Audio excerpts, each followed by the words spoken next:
Get that Go Birds train going. Speaking of, we'll obviously talk about the Birds a little bit, but let's talk about the Phillies real quick. First off, it is the 8-year anniversary of the Cole Hamels no-hitter. Did you guys know that? That's crazy.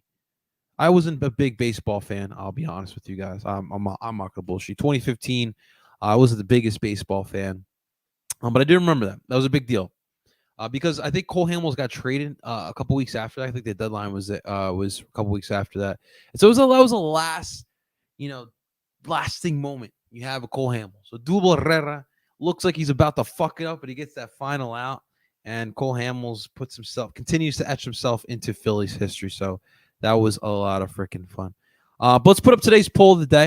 I'm going to put it up here again. If you guys, as always, poll of the day is always on my Twitter account. If you guys follow me on Twitter at Barcelo Philly, you guys can always chime in and vote for the poll of the day. So today's poll of the day that's on my Twitter account, the question is, are you concerned with Trea Turner? We'll obviously explain a little bit more in just a second. But the poll of the day is, are you concerned with Trea Turner? We do have 16 votes so far. We'll revisit that at the end of the episode today. But the question is, are you concerned with Trea Turner? So far, leading the way with 43.8% is yes. People are concerned with Trea Turner at the moment. 37.5% people say it is too soon to be concerned about Trea Turner, and 18.8% say no. They are not concerned about Trea Turner. It's interesting how people are responding to this. We'll talk about that in just a second. Big day here in MLB.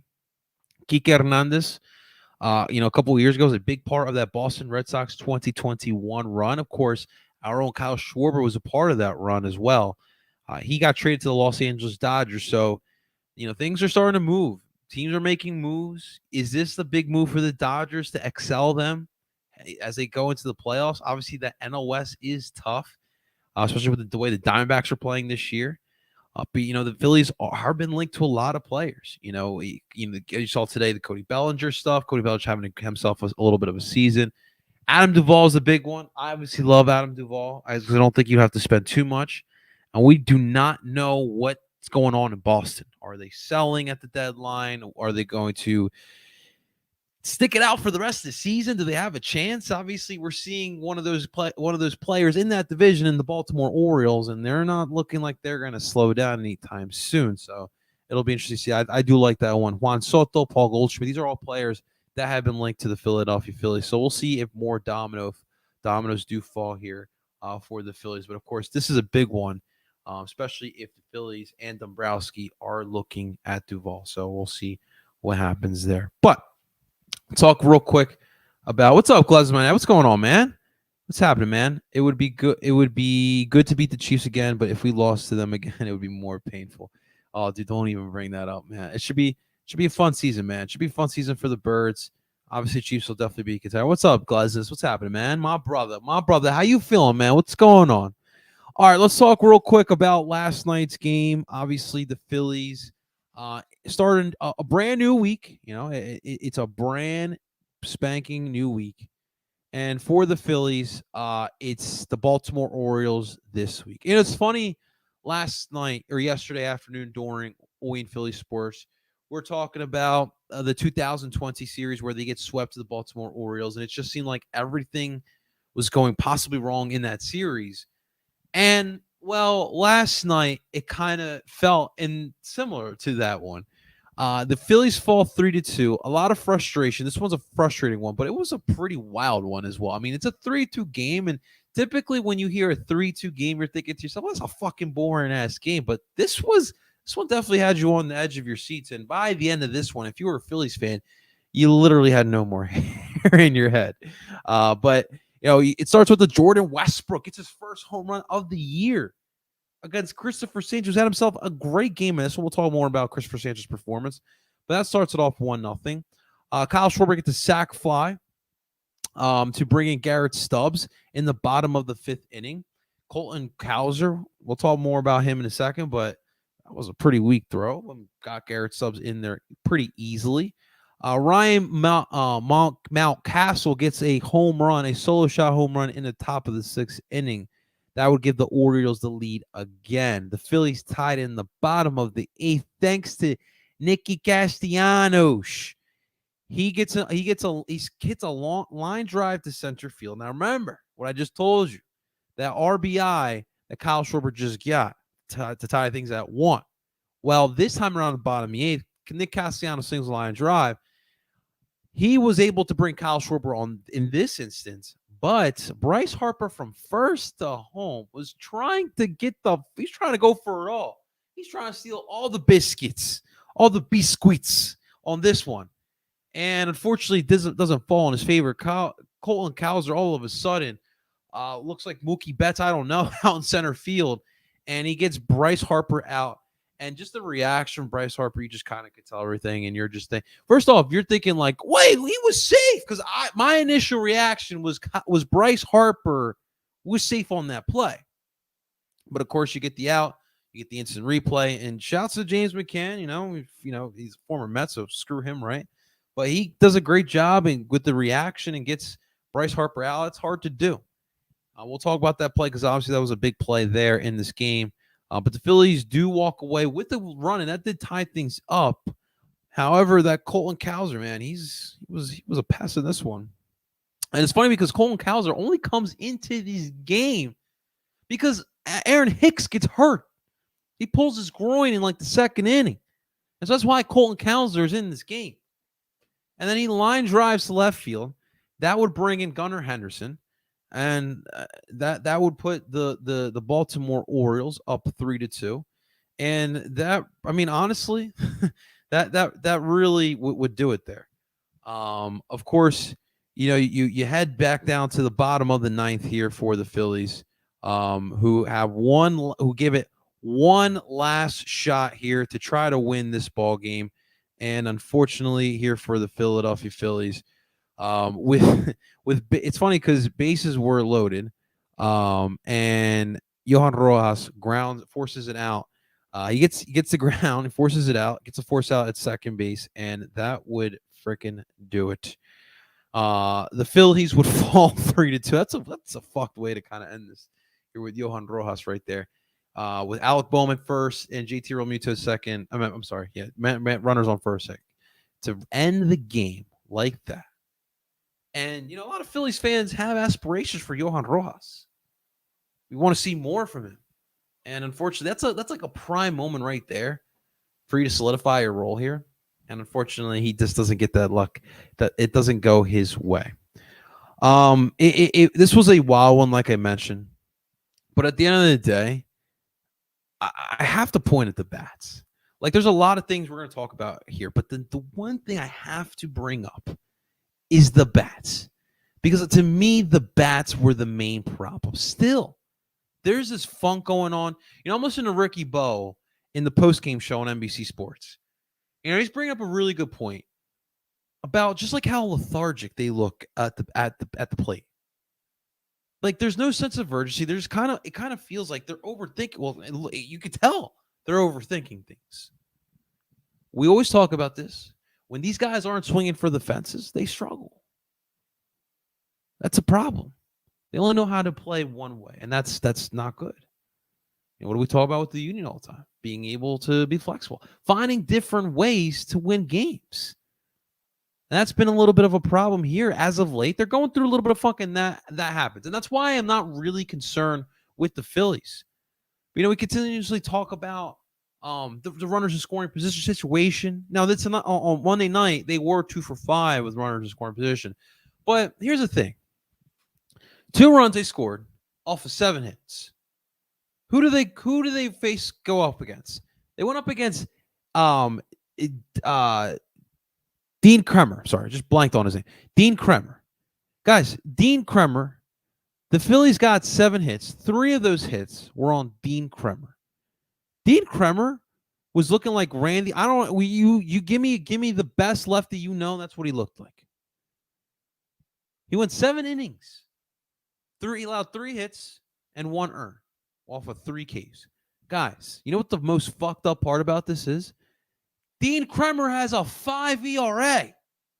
He now has an under 5 ERA thanks to us.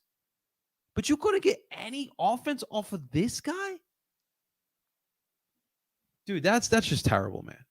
Off a guy with 5 ERAs. Now, the one thing that a lot of people are questioning was the lineup. And honestly, yeah, the questioning was deserving on this night. So we talked about it last night, but this was the lineup that Topper went with. Schwarber, Turner, Harper, Castellanos, Stott, Harrison, Cave, Stubbs, and Rojas. Do we see the problem here? No Alec Bohm, no Brandon Marsh. He decides to put Garrett. I mean, obviously, you need to give JT Realmuto some rest. It's obvious. Because Rojas, Garrett Stubbs, J.K., Josh Harrison, all in that lineup. Your latter part of your batting lineup, that's what you had. I mean, come on. Like, you're going to put them, you're going to bench all of them? You know, obviously, everyone looks at Kyle Schwarber's mishap in the ninth inning. To the Cows are pretty much the one that won the game, the RBI that won the game. Hits that blip to left field. Kyle Schwarber, he extends, he does the right thing, but he can't make the play. And because it's Kyle Schwarber, he's not a good outfielder. Can't really kill him for that one. We know what he is. Unfortunately, that is the situation I am, because that's what Topper did. Obviously, like, I don't need to explain this to everyone. Sports life, it's all a bunch of decisions. Especially in baseball, every decision gets hyped. Because either you look like a genius or you're the fucking jerk off that everyone is calling about the next day on sports radio, calling for your job.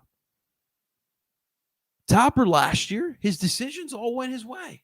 This year, it's not really going his way per se in every game. In this time around, he decided to not put in Bryce Harper back at first. He decided to put Jay Cave at first.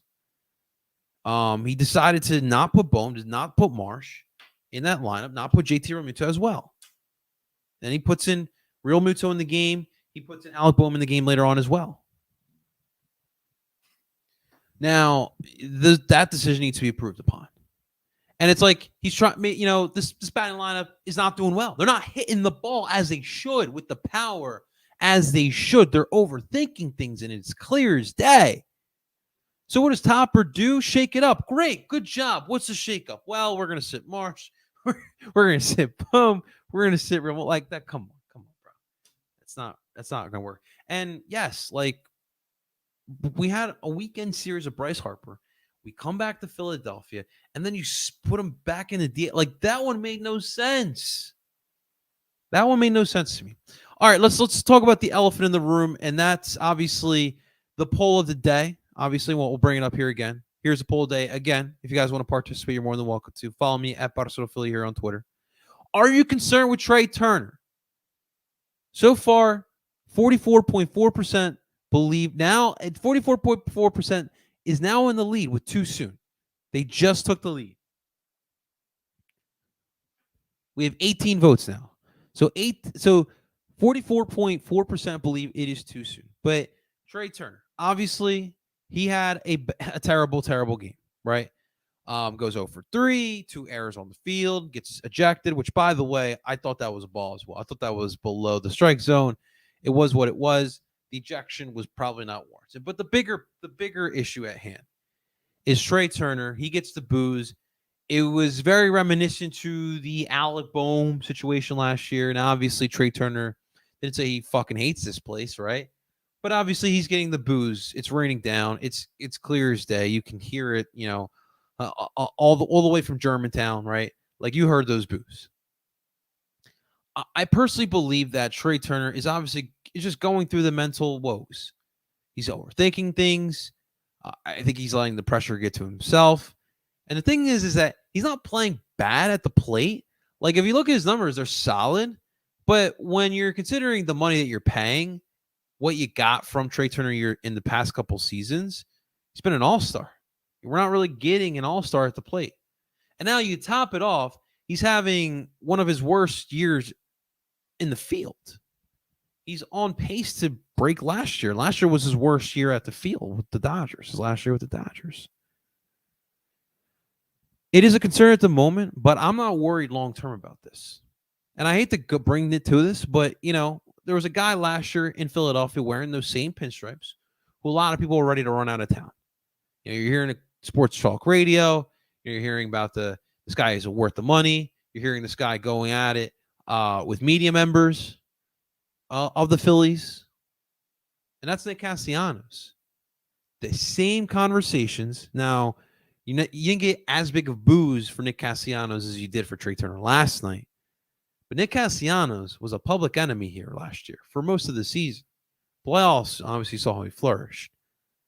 But dude, he went through those woes. We had the sage to Ben Simmons' house he decided to buy in Morristown. And look what happened. He's an all-star this year. He's having a career year. He's doing great. People love him. He's been the most consistent batter alongside Bryson Stott this year. So that's why I'm not concerned. He's an all-star. He's one of those players. He's one of those really good players that we have in this league. So I'm not entirely too concerned about it. But obviously, you want to see more from a guy you're paying $300 million for. I get that. I completely get that. But I think long term we should not be concerned. Obviously, the big topic of last night as well was that ninth inning. Was that eighth inning? Should Bryce Harper have gone on that play? A lot of people want to kill third base coach Nathan, but I mean Nathan Wallen. But not like 10 out of 10 times, or I'll say 9 out of 10 times. Bryce Harper's going to take that regardless. He's the most important player on your team. He flourishes in those type of moments, and he's also really good at running bases, especially extra bases. So, of course, he's going to do that. And, of course, I want him to do that. He did the right decision. I will live with that decision. So, I know people want to kill him, but I'm living with that decision. But at the end of the day, you need more hits. You need more hits. You need to put yourself more in those positions, and you need to convert on those positions as well. Christopher Sanchez had a great game yesterday. Now, it's unfortunate that there's too many times in his starts where, he gets a blimp in the second inning by Westberg, Jordan Westberg, and he gets a home run, he gets a lead, that type of stuff. He had that same thing happen last Wednesday. We talk about that second inning. First inning looked great. Second inning, he puts up like 40 pitches. And the Brewers put up 3 runs in 1 inning. Kind of like Aaron Nola in a sense. But Christopher Sanchez went 7 innings himself, just like Dean Kramer. He allowed 4 hits, 2 were earned. He had 8 Ks. It was a great night. Now, 2 home runs you don't want. And he's looking solid. Solid enough to solidify the fifth position, the fifth in line in the rotation. I don't think so. We'll see. We'll definitely see. But you got to help. You got to help Christopher Sanchez out, man. It's really neat. I in general, I do feel like this series is much needed here for the Phils. It's a great way to build the confidence. These guys, those are cardiac kids. Those are kids where if you're going to take a night off, you think of like the New York Islanders, right? Like all those years, the 2020 playoffs. Not household names, but good players, bunch of good players. And they fought under Barry Trotz. And they were a pest every single night you took the ice. It's like that type of team. You come to the diamond. If you're not willing to give it your 100% effort, you don't come in with your A game, you're going to lose this Baltimore Orioles team. That's why they're in first place. It's an incredible story. It truly is. Great. It's good pitching. They play good, solid defense. And they do just enough. In these one-run, I think I saw this. In these one-run games, there was something like 15-4 in 19 games of decided by 1 run or less. That's incredible. These guys have the balls of steel. They don't care who's on the. They don't care that the Phillies have Bryce Harper, Kyle Schwarber, Nick Castellanos. They don't care it's fucking July. They're treating this series like it's the playoffs. Baltimore thinks it's October already. You got to show up with that intensity. And that's why I love this series here for the Phillies. Because if you're not going to bring this intensity, we're going to get swept here by the Orioles again, just like in 2020. So don't let it happen. Tonight, it's our former 4th starter versus our current 4th starter. Now, again, it is pouring, and we are a little over an hour, and about an hour and 10 minutes away from first pitch. Actually, by the way, let me look that up. Speaking of which, let me look that up. Let me go here. Okay, let me see. Right, hold up, wait a minute. Y'all thought I was finished. Maybe just a little bit of a delay. I mean, I don't know what the rain radar is, and I obviously don't have that.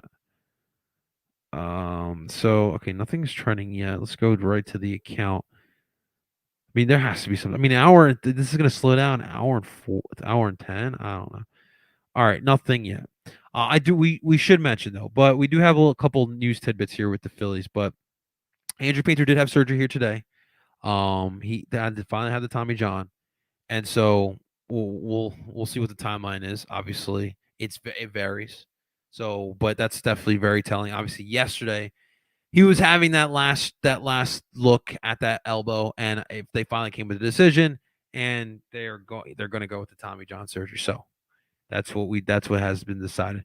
And then of course the big one, Sir Anthony Dominguez finally has been called up. He is back here with Philadelphia. Andrew Bellotti has been called back down. So Sir Anthony Dominguez will report to the team here today. So that is definitely big news here with the Phillies as well. But let me pull up here. So it looks like everything is going to go as status quo as far as tonight's game. Here is tonight's starting lineup here for our Philadelphia Phillies. Batting leadoff and finally back at DH is Kyle Schwarber. Batting second, starting at shortstop, Trea Turner is back. You know, a lot of noise. Should Trea Turner be sad tonight? He's going to get the start tonight, and he'll be at shortstop. Batting third and back at first base is Bryce Harper. Batting fourth and starting at right field is Nick Castellanos. Batting fifth and starting at second base, Bryson Stott. Batting sixth and your starting catcher, JT Realmuto. Batting seventh and starting at third, Alec Boehm. Batting seventh, starting at left field, Brandon Marsh. And batting ninth and starting at center field, we have Johan Rojas. This comment right here. Cool. Now put everyone in the right slot. I mean, like I guess after yesterday, you know, that was a rough one. I wouldn't have minded of sitting Trea Turner here if I'm being quite honest with you guys. But I obviously love seeing Bryce Harper, and yeah, part of me does want to see Bryson Stott a little bit higher up in the lineup, considering you know how well he's been hitting this year. But obviously, seeing Brandon Marsh back in there is really good, as well as Alec Boehm and JT Realmuto as well. So here's a starting lineup here tonight. We will see what the Phillies will do here tonight. But